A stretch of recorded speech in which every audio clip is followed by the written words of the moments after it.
I never believed in ghosts. Even when people in our small town whispered about the old mansion on Blackwood Hill, I laughed it off. It's just a house, I used to say. Creaks and shadows don't make something haunted. But now, after what I've seen, what I've survived, I can't laugh anymore. I was a freelance photographer. Still am, I suppose, though my camera hasn't captured anything since that night. It all started with an email. No name, no sender, just this message. $10,000 for one night. No tricks, no gimmicks. Stay in the Blackwood house until dawn. Come alone, midnight. I should have deleted it, but 10 grand for one night. The rational part of me said it was a prank. The other part, hungry, broke, and desperate, couldn't resist. Blackwood Hill was a narrow, twisting path. The deeper I drove, the fog grew thicker, swallowing my headlights. I reached the gate just before midnight. Rusted iron, twisted like it had been gripped and bent by hands too strong for a man. A crow watched me from the pillar, silent and unmoving. The house stood 3 stories tall, wood rotting, windows boarded from the inside.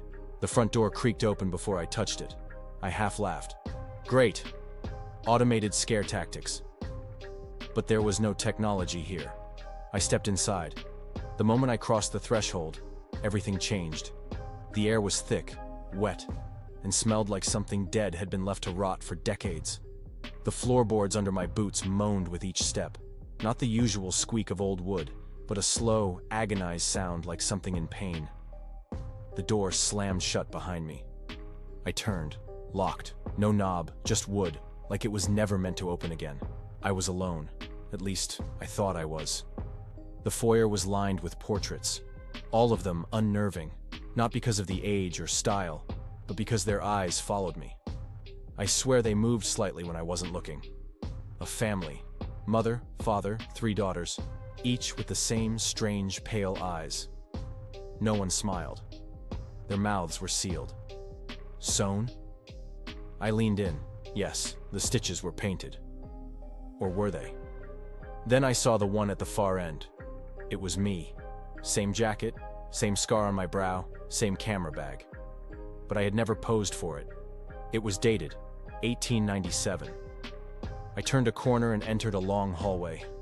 No windows, just doors on either side. I picked one. Inside, only a chair and a mirror. The moment I stepped in, the door slammed behind me. Then the whispers began. At first, low and distant, then louder, insistent. Hundreds of voices, speaking backward, overlapping, screaming, weeping. In the mirror, I didn't see myself. I saw the chair behind me, and someone sitting in it. I turned. Empty. But in the mirror, still there. A man with a twisted neck, head lolled sideways like a snapped branch. He slowly turned his head toward me in the reflection, though his body didn't move. And then he smiled. I ran. The door was gone. The walls were closing in. I blinked, and suddenly I was outside the room, gasping, lying on the hallway floor. The camera slung across my neck snapped a photo by itself. Click. I checked the screen. Empty hallway. But in the photo, the man in the chair, standing right behind me. I told myself I was imagining things. I kept moving. Then I heard it. Footsteps above me. Slow, dragging, then fast, stomping, then back to silence. I followed the sound to a door under the staircase. Basement. Cold bled through the door like something alive. I opened it. Inside was pitch black. I clicked on my flashlight. It flickered. Halfway down, I slipped on something wet. The light caught the floor. Blood, thick and fresh. And then I heard breathing. Not mine. Heavy. Close. I spun the flashlight. A girl stood at the bottom of the stairs. No eyes, just hollow sockets. Mouth wide open in a silent scream. Her fingers were too long, tipped with nails that scraped the wall as she reached for me. I stumbled back, slammed the door, and held it shut as something pounded from the other side. Bang, bang, bang. Then silence. When I looked again, it was just a closet. Mops, buckets, no stairs, no girl. My phone buzzed. A photo, no number. It was me, standing at the bottom of the basement steps, smiling, but I hadn't gone down. 3:33 a.m. I couldn't find the exit. The house had changed. Hallways didn't lead the same way. I walked in circles. The furniture moved when I wasn't looking. I stopped trying to make sense of it. Every clock was stuck on 3:33, even the analog ones. Then I heard the piano. Low, dissonant keys, played by unsure hands. I followed the sound to a grand parlor. No one at the bench. The piano played itself. Each note I recognized. A lullaby my mother used to hum. I whispered, "Who are you?" The piano stopped. From behind me, a voice whispered back, "Your blood remembers." I turned. I don't remember climbing the stairs, but suddenly I was at the attic door. It opened before I touched it. The attic was massive, empty, except for the mirror in the center, and the chair. I stepped closer. In the mirror, I saw all of them, the family, standing behind me, their stitched mouths slowly unzipping. Blood poured from the slits. They began to speak. Not English, not any language I knew. My ears bled from the sound. Then one stepped forward, the smallest daughter. She raised a finger and pointed to the wall. Etched there, barely visible, were the words, "You were always here." I screamed. The house screamed back. The sun never rose. But at what must have been morning, the front door opened on its own. I didn't hesitate. I ran, down the hill, through the mist, past the gate. I didn't stop until I saw the gas station on Route 9. The attendant stared at me like I was a corpse. "You come from the hill?" he asked. I nodded. He muttered, "Ain't no one come down in over 70 years. I looked at my phone. No photos, all wiped. Except one. Me, in the attic, smiling. Behind me, someone holds a hand on my shoulder. I live alone. But now, every mirror in my house shows something behind me. Every night, 3:33 a.m., the piano plays. The house follows. And I got another email. "Double or nothing, come back. Bring someone, the house is hungry." I should have ignored the second email. I should have burned my laptop, left town, disappeared. But the nightmares never stopped. Every night, I heard the whispering, the piano, the creak of a floorboard behind me, even when I was alone. Mirrors distorted my reflection. In photos, I was never by myself. Something stood next to me. Always.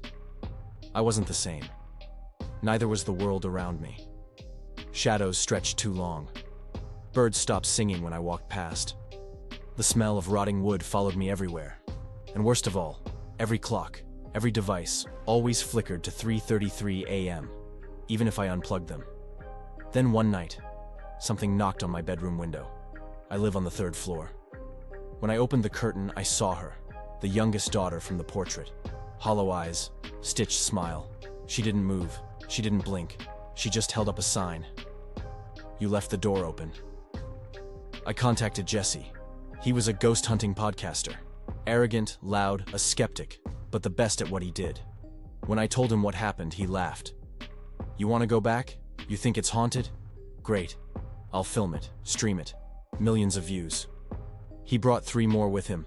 Tanya, a psychic medium, Drew, a tech guy, and Marcus, ex-military. They all thought it was a joke. At first. We met at the foot of Blackwood Hill, just after sunset. Fog coiled around us like it was watching. My hands were shaking as I stared up the hill. Jesse slapped my back. "Come on, man. Let's find your boogeyman." The gates opened on their own again. The house waited. Inside, it hadn't aged a day since my last visit. Still smelled like mildew, iron, and rot. Still unbearably cold. The same portrait stared from the walls, except now, the family looked older. Their eyes were wider, their mouths open in silent screams. One portrait was missing. Mine. I should have run. Instead, we set up base in the foyer. Drew wired cameras in every room. Tanya lit candles. Jesse mocked the place on live stream. Then Marcus came downstairs, pale and sweating. "I checked every floor," he whispered. "There's an extra room upstairs. It wasn't on the blueprints. "What's in it?" Jesse asked. Marcus didn't answer. He just said, "It was breathing." The first scream came at 2:17 a.m. Tanya. We found her in the study, on her knees, clawing at her ears. Blood dripped down her neck. "They're in me," she sobbed. "They want out." On the wall behind her, written in blood, "She hears too much." We turned to leave and found the doorway bricked shut. Solid stone, no seams, no explanation. That was when the house shifted. The floors warped. Ceilings stretched. Lights died. We were trapped. The clock struck.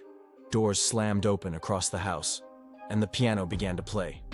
Drew vanished first. 1 second, he was behind us. Next, gone. We found only his camera. The footage showed him being dragged backward, silently, into a dark hallway that wasn't there before.